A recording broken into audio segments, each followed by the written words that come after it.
Welcome, Dr. James Beckett, Sports Card Insights, another Ramblings episode. First, thanks sponsors, especially Panini. Thank you for the boxes. Also, Upper Deck and Tops. Heritage Auctions, Hugs the Scott Auctions, Mike Stadium Sports Cards, Burbank Sports Cards, ComC.com, and Beckett Media, Beckett Grading, Beckett Authentication. Before I get into that, for some reason, just in the last few weeks, I've been getting a lot more autograph requests. Now, I don't have a problem with getting autograph requests. I don't charge. Happy to be interrupted at shows, whatever. If somebody sees me at a show, I'm happy to sign their stuff. But these are all email. They all sound similar, almost like a bot or some kind of an AI generation. They're always very polite, but they want me to pick out something for them and sign it and mail it to them. And when I got it an hour a day last week, I thought something's going on here. Maybe I'm being too easy. But like I said, I'm very easy at card shows. I'll be at the National. I'm at all the Dallas card shows. Do not regard it as interruptions pleasant. And certainly it's a pleasant interruption when somebody's listening to my podcast and can give me feedback on that. I always appreciate that. I'm giving you, my listeners, my mailing address. If you want to send me something, you want me to sign it. Again, don't get AI to write a letter. Just write the letter. Just say, hey, I'd like your autograph. You don't have to butter me up or anything. You can send me something to autograph. And the address is 5600 West Lovers Lane, number 116-301. That's Dallas, Texas, 75209. So I will get it and I will try to deal with it reasonably quickly. I did a lot of TTM through the mail autograph requests myself, as I've said on the podcast before, actually many years ago, probably 50 years ago. So those guys are really old now. Doing it a long time ago was fun, and I always appreciated when somebody sent me back with the courtesy of a self-addressed stamped envelope. You can't send that in an email, but still, the emails just sound a little suspicious. They're buttering me up with a few details that just look like they're pulled off the internet. And like I said, if you listen to the podcast, then you're my friend, and I'm happy to sign something for you. That's the address. Secondly, I got good feedback from Phil Pierce, my friend in Oklahoma, who really appreciated last week's shows about Gervis Ford, my good friend, my first friend I really ever met in the hobby. And yeah, it's pretty amazing. Sliding doors. If I never met him, then you maybe never would have met Rich Klein and many of the others. My life would have been different. Again, Gervis was a key part of that. And I think Phil really appreciated that. A little bit of a personal touch. Gervis became not just a hobby friend, but a personal friend. And many of you know exactly what I'm talking about when you've got somebody that's tracking with you and loves the hobby as you do. Now, I had another call I did not record with another old friend who, even though that would have been interesting too, I honored his request to just have a catch-up call and not record it. He's a very private person. I'm not going to give any clues of who he is, but it was a very interesting call. I really wish I could have recorded it, and I would edit out the personal stuff. In fact, when Gervis and I were talking, there were a few things that we were talking about that I edit out because it's not hobby related, but we're good friends. And I miss seeing him at the shows. We were business partners. I learned a lot from him.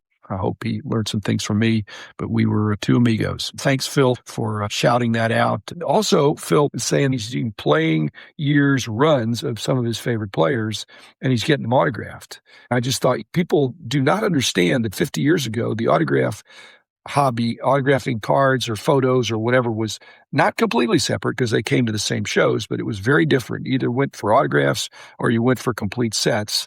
But interesting to me is that basically in the 50s and 60s, and maybe even in the 70s, you really only got playing years cards. Now, as we moved into the 2000s and the more modern cards, there are more cards now, non-playing years cards. So being able to reduce it to just the playing years and getting autographs, especially of the guys that are still alive, they're very reasonable, and it makes for a very nice presentation. It's manageable, it's displayable. So Phil, that's a great idea, and I hope other people copy you because there's any number of players that you could do that for. Okay, one more thing that came up is I had a friend, actually my health insurance guy, said, I know you've something with sports cards, but I've got a bunch somebody gave me and I've had, and we're moving and I want to get rid of them. And I went to an LCS and he told me which one. I'm not going to out them, but I knew which one because I know about where he lives. And he said, the guy had zero interest. Showed him my monster boxes and he said, no, I don't want them for any price. So he said, can you help me out? I said, I can at least help you out of getting you a charitable donation. I can look at them and give you some kind of a value. It's not going to be much, but you can at least get a tax write-off. And I'll look through it and I'll see if there's anything that really could be sold. And I didn't realize this, but this frequently happens, is that he had almost all junk wax, loose cards from 87 to 94. So it's your worst nightmare, except buried in there, he had all these boxes, and I'm convinced that the card shop didn't look at each box. But me being exhaustive as I am, I looked at each box. All of a sudden, you get to the fifth box, and there's a bunch of unopened packs in there.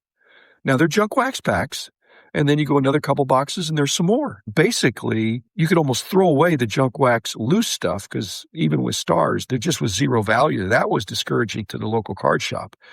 But I pulled out just the unopened stuff and was able to, quote unquote, sell them to a guy that's local here that has pack opening parties where he doesn't care whether it's junk wax or expensive wax. He likes to get his buddies and they all kick in a little bit of money and have pack wars or whatever they do. Just have a great time. And I really have enjoyed hearing about that. He's been over here and I thought, well, I'm just going to pass him along to him. So basically, he got a good deal. My buddy got a good deal. And I just enjoyed making that connection because, like I say, junk wax, when it's still wax, it is okay.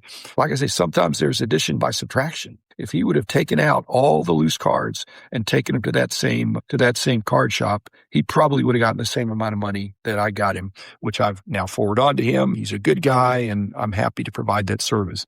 No auctions, no selling platforms other than making 2 phone calls, one for the donation and one for the guy that came over and didn't even counter because I just made him a good deal.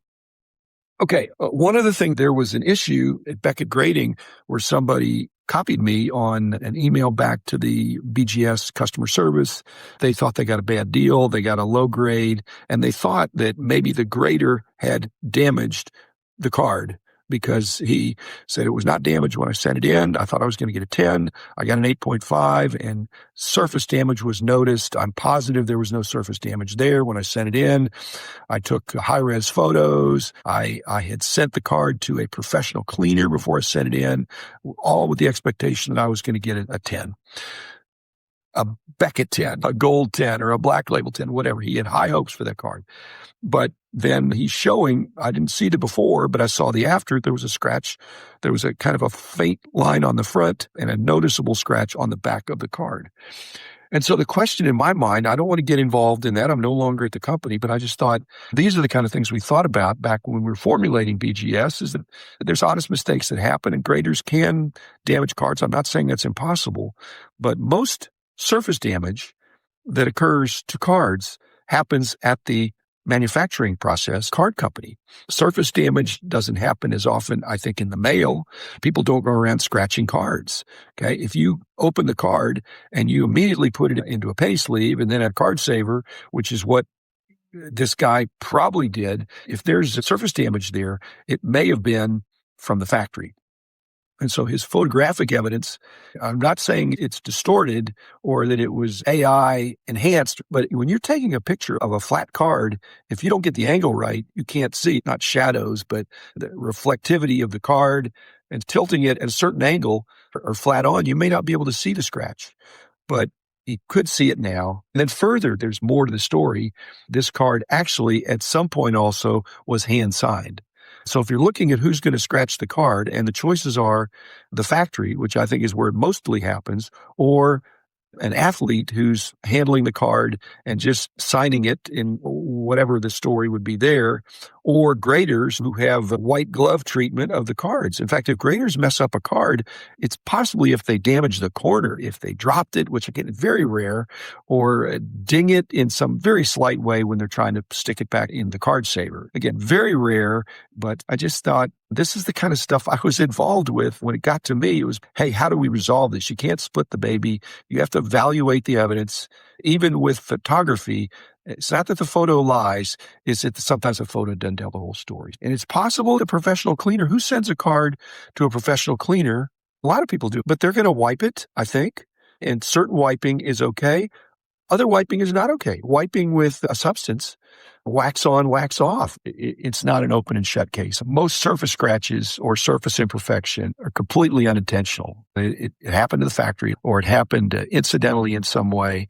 I just think it's very unlikely that it happened with the grader. It's just not the way they handle it. They're not going over the cards with a razor blade or a sharp fingernail or something. I just thought that was an interesting detective thing. And again, surface is the big deal when you're dealing with chrome and prism type materials. And lastly, I talked about getting a couple boxes from Panini, and I did. I got a box of the USA Stars and Stripes baseball, $130 a box, released just a few days ago. 6 autographs or memorabilia per box. I got that. Didn't get the gold vinyl or color blast or some of the other things they tout.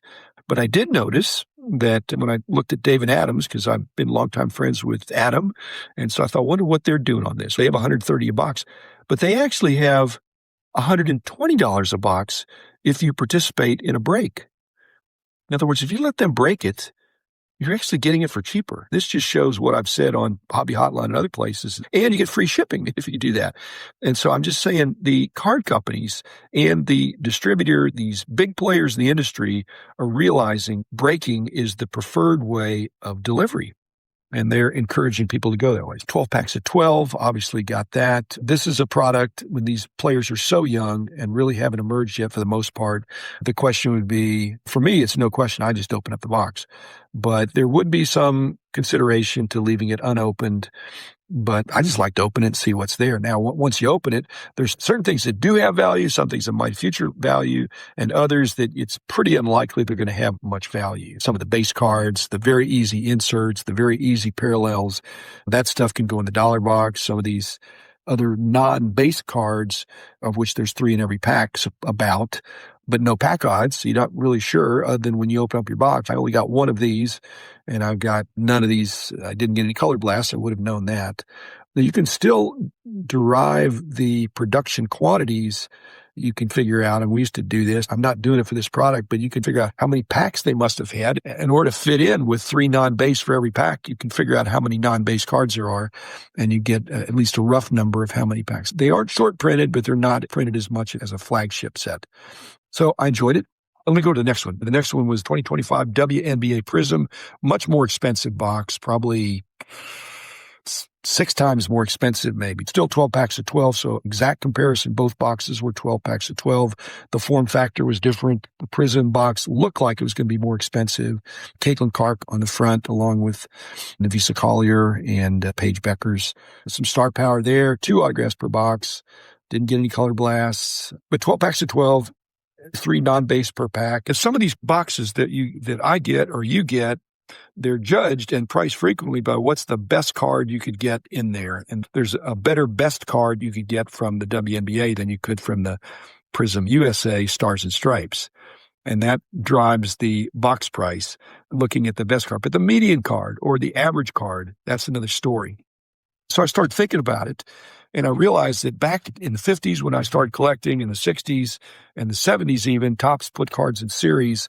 And that had an additional, aside from making the higher numbers later in the year tougher to get, there was also an additional benefit to the kids in the neighborhood. And that is that when you're delivering cards 88 at a time or 132 at a time in the series, you can be immersive comparing with your buddies when you're buying the packs in the first series, second series, third series, and it's a more manageable recognition factor than getting all 792 cards at the same time. That helped me understand the rosters and key players in all these different sets. WNBA, not huge rosters. Prism USA, I'm not as familiar with those. And so I started thinking about, what about a recognizability quotient? As I look through these sets, how many players do I recognize? Do I know, hey, that's a good player? If it's basketball, I have a very high recognizability quotient. Football, same thing. Baseball, to a lesser degree with the younger players, but still I'm recognizing what's out there. And so I thought, what about this Prism USA? I thought, these are all these young guys. I'm not going to recognize any of these guys. And I thought, wait a minute. Let me actually look and see what happened. And I've heard Grady Emerson, Liam Peterson, AJ Gracia, Ace Reese, Drew Burris, Rock Chalowski. I heard those guys are pretty good, but I don't really know.